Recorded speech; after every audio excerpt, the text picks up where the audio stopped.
దేవుని సన్నిధానానికి రావడానికి, దేవుని సన్నిధికి రావడానికి, మందిరానికి రావడానికి, ప్రార్థనకు రావడానికి ఇష్టపడదు. ఏదో పాపం మన లోపల ఉన్నది. ఆ పాపము దేవుడు రానికుండా అడ్డు చేస్తుంది. చాలాసార్లు నా జీవితం కూడా త్రాగుడికి బానిసైనప్పుడు, లేకపోతే కొన్ని అలవాట్లు, చెడు అలవాట్లు నాలో ఉన్నప్పుడు మందిరానికి వెళ్ళడానికి నాకు ఇష్టం ఉండదు కాదు. మందిరం అంటే ఇష్టం ఉండదు, ప్రార్థన అంటే ఇష్టం ఉండదు, కుటుంబాలంటే ఇష్టం ఉండదు, బైబిల్ చదవాలని ఆశ ఉండదు, ప్రార్థన చేయడానికి ఆశ ఉండదు.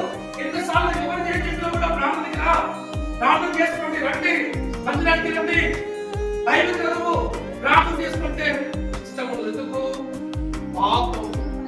ఈ పాపము నాలో ఉంది కాబట్టి ఈ పాపం ఏం చేస్తుందంటే నన్ను దేవునికి దూరం చేస్తుంది. చాలా మంది చూస్తుంటారు, ఎందుకు మందిరానికి రాలంటే వాళ్ళు పాపం ఏం చేస్తుంది?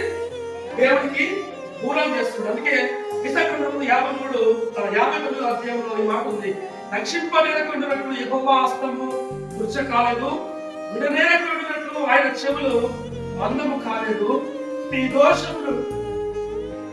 దోషములు నీకును మీ దేవునికి అడ్డముగా వచ్చును. ఏమొచ్చినట్టు దేవునికి అడ్డముగా?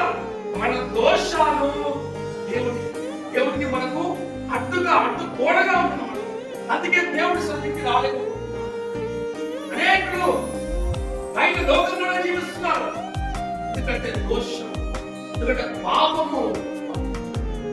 ఈ పాపము ఏం చేస్తుంటే రాను ఏం చేస్తుంటే మరణాన్ని తీసుకొస్తుంది.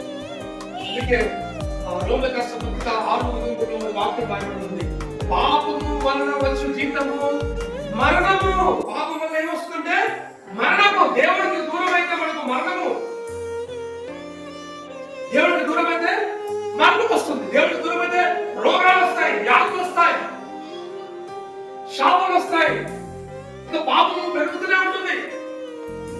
అందుకే కొన్నిసార్లు మనం ఏమైనా తప్పులు చేసినా, పొరపాట్లు చేసినా దేవుడి సన్నిధిని మనము వదిలిపెట్టకూడదు.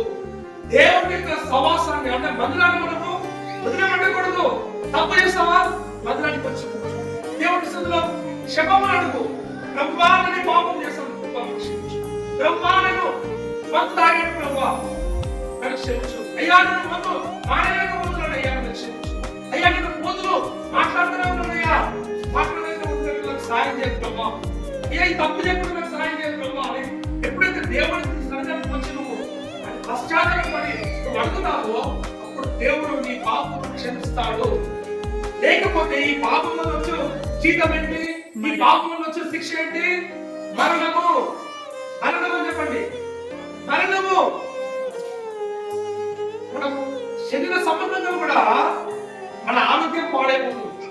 ఈ పాపం వల్ల ఏమవుతుందంటే మన మానసిక పరిస్థితి కూడా చెడిపోతుంది, పాడైపోతుంది, శరీరము పాడైపోతుంది, తర్వాత ఆత్మ కూడా నిత్యజీవం ఉండదు, నరకానికి.